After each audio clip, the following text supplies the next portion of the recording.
Especially just the working relationship we have with some of them is Yeah. a little bit different. So would our lease start when you receive the vehicle and start the upfitting, or does it start when we get the vehicle after it's been upfitted? So it starts when I have to pay the dealer, which is when we take possession to get it to the upfitting.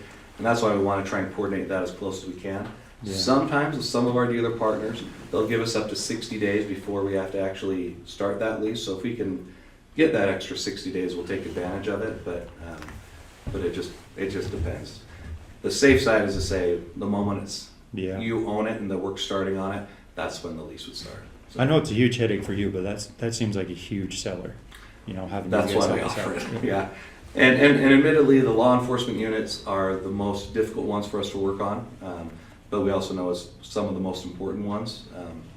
Admin vehicles are easy, and we know we're going to work hard to make sure we do that business right, and hopefully we'll pick up the other business as we go. So we're more than happy to do it, but we just want to make it clear, if your upfitting price has gone up, it's not because I've added a dime to that. We get paid by the bank when we originate a lease, and that's just what we get paid. So whatever equipment you get, we really don't care. We just want to make sure you're getting the equipment you want.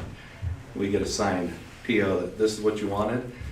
Any change orders after that sign, and we put that into the financing, you'd have to pay for it. If you want to add a different laptop stand and it's $50 more, you'd have to cover that because that's not part of the loan. But yeah, we're happy to do that.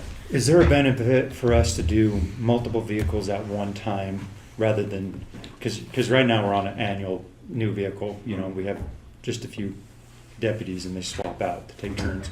Is there a benefit to do all of them at one time? Like, would we get them faster through the upfitter? Yes. Or just keep doing them? Okay. There's no real science behind it. If you do at least 5 at one time, upfitters are quicker. It's easier for us to work with the bank and the dealers to get it all done. 5 is really the easy minimum to start with. It just makes it a lot quicker. Now, you may not get all 5 at the same time from the upfitter. They may be staggered a week or so or something like that. But it just puts them a slot where the upfitter can say, okay, I have these 5 coming in for Rich County. This is their build. I've got all the parts sitting here, and these are my 2 guys that are working on Rich for the next week and a half. So, yeah, if we do it one at a time, those ones get delayed a lot, just because they keep getting bumped over for a bigger contract coming through. Okay. So, yeah. A little bit about us. You guys know Bodie and Clete a bit already, and we've worked together for a while. A few of our references of people we work with as well up there. So yeah. So are you a complete fleet services, like you write us about maintenance, things like that, or is this just the purchases and the upkeep of the lease of the vehicle? We can do that, but it's a separate service to provide that. Most people don't want us to be doing that, but we're happy to annoy the heck out of you guys to get your oil changes if you want to pay us for it. But it's not part of our contract what we're going to require you to do it. Okay. If you want the warranty, follow what the OEM says on oil changes and stuff, and we will do it, but it would be outside of just the lease contract. I was just wondering if this was going to be kind of the traditional fleet services where we got a call and say, yeah, unfortunately we had too many pursuits on this vehicle, so our tires are balder, we're going to need it quicker, and then you're like, wait a minute, that's not part of the schedule, so we've got to fight about that. So, all right. No, and that's why we don't want to do that. Because I just retired after 27 years. I was the commander of the narcotic unit in central Utah. And I used these guys for several years. And I was able to take in, my maintenance went down to 0 because in 15 I started rotating out our old vehicles that we owned. And I rewrote my whole grant and put it towards equipment. When I left, all my guys had their own pole camera, all the latest night vision, numerous tracking devices. And from when I started as commander, and we had just the old junk, but we were able to rewrite the whole grant because I had 0 maintenance on my vehicles. So it saved me so much money. Plus, I could rotate out to a different vehicle instead of getting burned all the time. Okay. yeah. So I think right now we have a few vehicles. Yeah, they have a few vehicles Yeah. currently. So those ones we can convert over to this 3-year plan. That's what we'd suggest you do. Main reason being is you get all the money back when we sell the vehicles. On the current lease that you're on, I get all the money back when you turn those vehicles in. So we think it'd be advantageous for you guys, and obviously we'd like to get more vehicles and show how this plan can hopefully save the county some money and And then like the vehicles sitting out back, if you wanna sell them, we can help liquidate them and get Yeah. you into other stuff. we've done that with I don't think, do we have their name up there? No. So Ephraim City's one that we're working with right now. We're able to liquidate all their vehicles and then basically pay for 2 years worth of leases by liquidating all their old units. We're just getting them gone and getting them into something new. So happy to do that if it's of a help for you guys. So yeah. Anything else? Brandon, he's our road supervisor. Yeah, what about pickup trucks? Yep. Anything you want. F-150s all the way up to the 450s. You want 550 or above, those have to be special ordered, but we can do all of it. The diesels are 7,500 a year for a diesel pickup. Yeah. And that's in GMC AT4 or an SLE. At the end of 3 years, those are currently trending to get, I think, $8,500 back is Yeah. what the current projection is at the end of the 3 years. Depends on which number you run with. If you ran them in 2 years, which you might be able to do if you don't have as much equipment in them, you know, you'd be getting about actually 12 grand back at year 2. So you could run those at a 2-year interval rather than 3. But, I think you put like a fuel tank and a strobe light on top. oh yeah, people do that all the time. Yeah.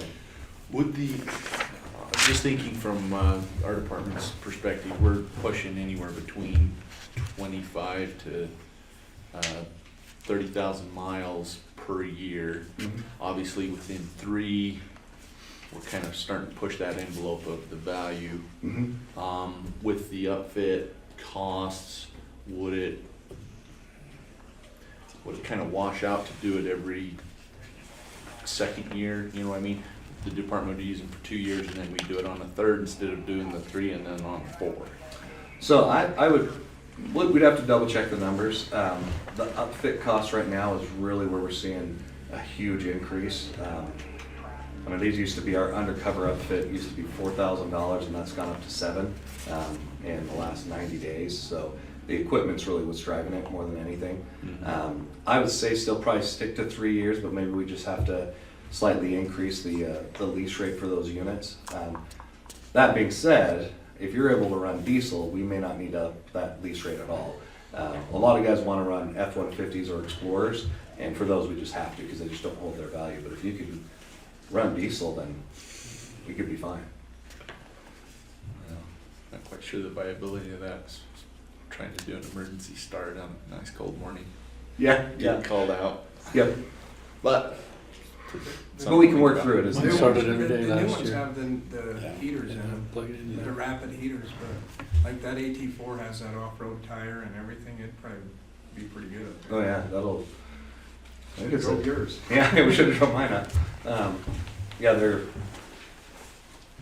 I don't think you'd have any problem, but it's public safety, so I don't want to, say you'll be fine and then we Right. have an issue and.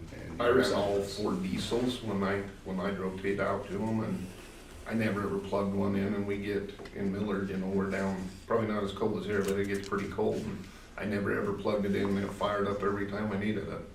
But they're guaranteed to start with that new 6.7, I think Chevy has similar, they're supposed to start like within 40 below, I believe, for the oil fields and stuff up in Alaska, is from what I've read. Going back to the time frame of 3 years, if we were to be looking at an undercover vehicle, obviously it would be receiving less mileage. Can we stretch that out to 6? Or Yeah. does that push the envelope of the value? Well, the answer is yes to both, but what we would do is run it as a 3-year. If you want to stay in that vehicle, we would just do a refinance, start a new lease for another 3 years, and see what that projected 3-year residual is, and we just reprice it based on what it would be at that point. We don't want to do a 6-year lease from the start. If we're going to keep the payments lower, we could do a 6-year lease, but it would assume by the end of 6 years, you've paid off the vehicle. And if we do that, it kind of negates the whole point of doing this. Right. You know they have value at the end of the life. I guess my only question is the cost of the upfit versus the value of the constant rechange, because we put so many mileage, so much mileage on it. Yeah.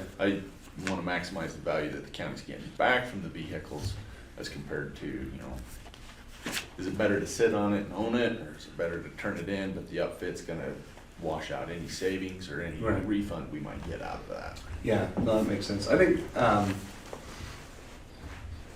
yeah, if you had numbers on what your maintenance budgets have been, going through, we could look at what the savings might be by doing that. I would guess it should be able to, be a savings for the county. And the other reason being is reducing the number of spare vehicles you have to have, if we know they're always under warranty and they're less of that hassle, so.